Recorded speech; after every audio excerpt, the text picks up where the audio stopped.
जय हिंद। दोस्तों, हर समय कुछ न कुछ ऐसे लोग होते हैं जिनको म्यूचुअल फंड में लमसम निवेश करना होता है और लगातार वो स्टॉक मार्केट की गिरावट का इंतजार कर रहे होते हैं।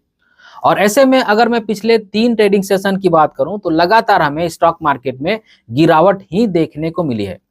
तो क्या हमारे लिए ये एक मौके की तरह है? क्या हमें इसे बेस्ट अपॉर्चुनिटी समझना चाहिए? और साथ ही साथ हम ये भी जानने की कोशिश करेंगे कि अगर हमें इस लेवल पर निवेश करना है तो कितना निवेश करना चाहिए, क्योंकि बहुत सारे ऐसे लोग होते हैं जिनके पास एक मुश्त बड़ा पैसा होता है। कुछ ऐसे लोग होते हैं जो रेगुलरली एसआईपी ना करके जब जब स्टॉक मार्केट में गिरावट होती है तब तब अपना पैसा निवेश करना पसंद करते हैं। और साथ ही साथ ये भी जानने की कोशिश करेंगे कि क्या ये जो गिरावट है ये कंटिन्यू रह सकती है। जब सोमवार को या फिर अगले ट्रेडिंग सेशन में स्टॉक मार्केट ओपन होगा तो क्या उस दिन हमें गिरावट देखने को मिल सकती है? इन सारी विषयों पर आज की इस वीडियो के अंदर में हम चर्चा करने वाले हैं। तो सबसे पहले पिछले 3 ट्रेडिंग सेशन के दौरान जो स्टॉक मार्केट में हमें गिरावट देखने को मिली है उसको थोड़ा सा हम देख लेते हैं कि कितना हमें गिरावट देखने को मिला है। इसके लिए मैं आप सभी को अपनी मोबाइल की स्क्रीन रिकॉर्डर दिखाना चाहता हूं और आपको कंफ्यूजन ना हो, जो मैं चार्ट आपको दिखा रहा हूं उसमें डेट भी लिखा हुआ है। और हम मुख्य इंडेक्स की बात करेंगे, जैसे इंडिया विक्स, बैंक निफ्टी वगैरह को हम छोड़ देते हैं। जो नॉर्मल इंडेक्स है उसकी हम चर्चा करते हैं। सबसे पहले बात करते हैं हम निफ्टी 50 की। तो आप यहाँ देख सकते हैं, अगर मैं निफ्टी 50 की बात करूं और अगर पॉइंट वाइज बताऊं तो 256 पॉइंट के आसपास में हमें गिरावट देखने को मिल रही है और परसेंटेज में देख सकते हैं लगभग 1% के आसपास की गिरावट है। वहीं पे बीएसई लार्ज मिड इंडेक्स की बात की जाए तो यहाँ पे लगभग 123 पॉइंट की गिरावट है। परसेंटेज में लगभग बोल सकते हैं आपकी 100% के आसपास की गिरावट है।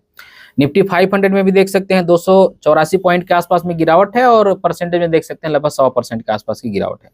निफ्टी मिड कैप 150 इंडेक्स में देख सकते हैं 313 पॉइंट की गिरावट है और परसेंटेज में देखा जाए तो लगभग 1.5% के आसपास की गिरावट है। निफ्टी स्मॉल कैप 250 इंडेक्स में देख सकते हैं 317 पॉइंट के आसपास में गिरावट है और परसेंटेज में देखा जाए तो ऑलमोस्ट 2% के आसपास की गिरावट है।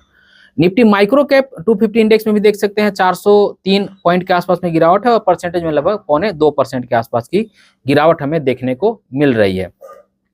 वहीं पे अगर मैं आपको 28 तारीख का डेटा दिखाऊं, क्योंकि 27 तारीख को छुट्टी था, मार्केट बंद थी, इसलिए 27 तारीख को मार्केट ओपन ही नहीं हुआ, तो डेटा हमें कहां से देखने को मिलेगा? 28 तारीख के दिन का डेटा आप देख सकते हैं। अगर मैं निफ्टी 50 की बात करूं तो 211 पॉइंट की गिरावट है। परसेंटेज में ऑलमोस्ट कह सकते हैं कि 1% के आसपास की गिरावट है। बीएससी 250 लार्ज मिड में देख सकते हैं 102 पॉइंट की गिरावट है लगभग, और परसेंटेज वाइज देखा जाए तो 1% के आसपास की गिरावट है। वहीं पे अगर निफ्टी 500 इंडेक्स की बात की जाए तो 227 पॉइंट के आसपास में गिरावट है और परसेंटेज में एग्जैक्ट 1% की हमें गिरावट देखने को मिल रही है। निफ्टी मिड कैप 150 इंडेक्स में देख सकते हैं 200 ऑलमोस्ट 55% के आसपास की गिरावट है और परसेंटेज में लगभग 1.25% के आसपास की गिरावट है। निफ्टी स्मॉल कैप 250 इंडेक्स में देख सकते हैं 184 पॉइंट के आसपास में गिरावट है। परसेंटेज में लगभग 1.25% के आसपास की गिरावट हमें देखने को मिल रही है। वहीं पे अगर निफ्टी माइक्रो कैप 250 इंडेक्स को देखा जाए तो लगभग 162 पॉइंट के आसपास में गिरावट है और परसेंटेज में देखा जाए तो 0.25% के आसपास में गिरावट हमें देखने को मिल रही है। वहीं पे अगर बात की जाए 29 तारीख को, यानी कि फ्राइडे के दिन का, यानी कि जो आखिरी ट्रेडिंग सेशन में हमने गिरावट देखा उसकी बात की जाए, और जब मैं वीडियो शूट कर रहा हूं तो आज है 30 अगस्त 2025 का दिन, तो वीडियो हम एक दिन के बाद बना रहे हैं, यानी कि मार्केट बंद हुई थी भाई फ्राइडे को और हम सैटरडे को वीडियो बना रहे हैं और उम्मीद है कि ये वीडियो सैटरडे को भी लाइव भी हो जाएगी।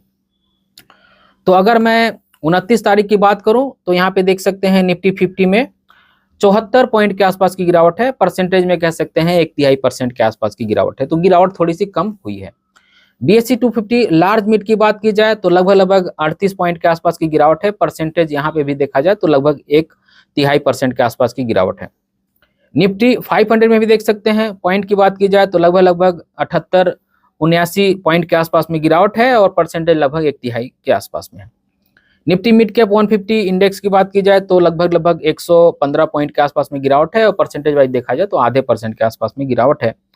निफ्टी स्मॉल कैप 250 इंडेक्स में देख सकते हैं आपकी लगभग 54 पॉइंट के आसपास में गिरावट है। परसेंटेज में 1/3% के आसपास की गिरावट है।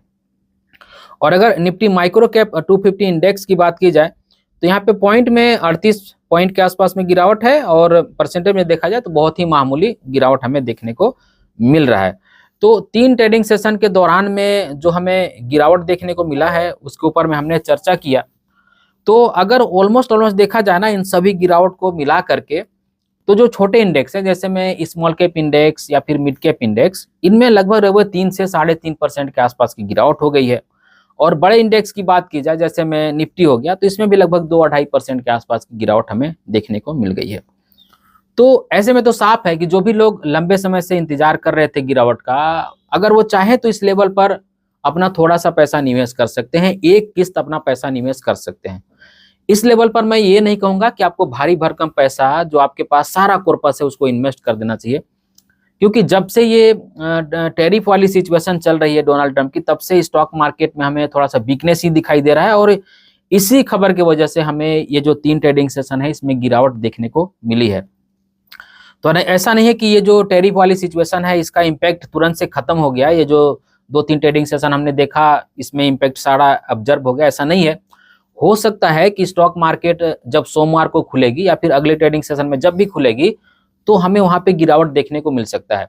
तो अगर कोई ऐसा व्यक्ति है जो लमसम करने के लिए इंतजार कर रहा था भाई कि कब हमें मौका मिले मैं लमसम करूं, और वो उसको बड़ा पैसा निवेश नहीं करना है, अपना एक इंस्टॉलमेंट या एक किस्त डालना है, तो सोमवार को अगर मार्केट खुलती है और उस दिन अगर स्टॉक मार्केट में आपको गिरावट देखने को मिलता है, तो मुझे लगता है कि आपका पहला किस्त या फिर जो भी इंस्टॉलमेंट है आपका वो जाना चाहिए, आप इस लेवल पर इन्वेस्ट कर सकते हैं। एक बात मैं यहाँ पे क्लियर कर दूं कि जब हम म्यूचुअल फंड वगैरह में इन्वेस्ट करते हैं तो यहाँ पे मुनाफा या लाभ होने की जितनी संभावना होती है उतना ही संभावना नुकसान होने की भी होती है। तो किसी के भी कहने पर आपको आंख मूंद करके अपना पैसा निवेश नहीं करना है, आपको अपनी भी रिसर्च करना है, आपको देखना है कि जो हमें जानकारी बताई गई वो ठीक है या नहीं, और इस जानकारी के साथ में हम जा सकते हैं या नहीं। इन सारी चीजों को जानने के बाद, वेरीफाई करने के बाद भी अपनी आपको एक बार रिसर्च करनी है। अगर आपको अच्छा लगता है कि हाँ मैं सर्टिफाइड हूँ, ऐसा हमें करना चाहिए और अपने रिस्क पर करना चाहिए, तभी आपको करना चाहिए। तो आज के इस वीडियो के अंदर में हमने ये देखा दोस्तों कि स्टॉक मार्केट में हमें कितनी गिरावट देखने को मिली है, और अगर हम लमसम करना चाहते हैं तो हमें कितना लमसम निवेश करना चाहिए। और साथ ही साथ हमने ये भी जाना कि ये जो टैरिफ वाली सिचुएशन है उसकी वजह से मार्केट गिर रहा है और आगे भी मार्केट गिर सकता है, तो आगे चल करके हमको और भी अच्छा मौका मिल सकता है। इसलिए भी मैं कहता हूं कि हमें एक मुश्त एक लेवल पर सारा पैसा कभी भी इन्वेस्ट नहीं करना चाहिए, चाहे कितना भी बड़ा स्टॉक मार्केट में गिरावट हमें क्यों ना देखने को मिल जाए।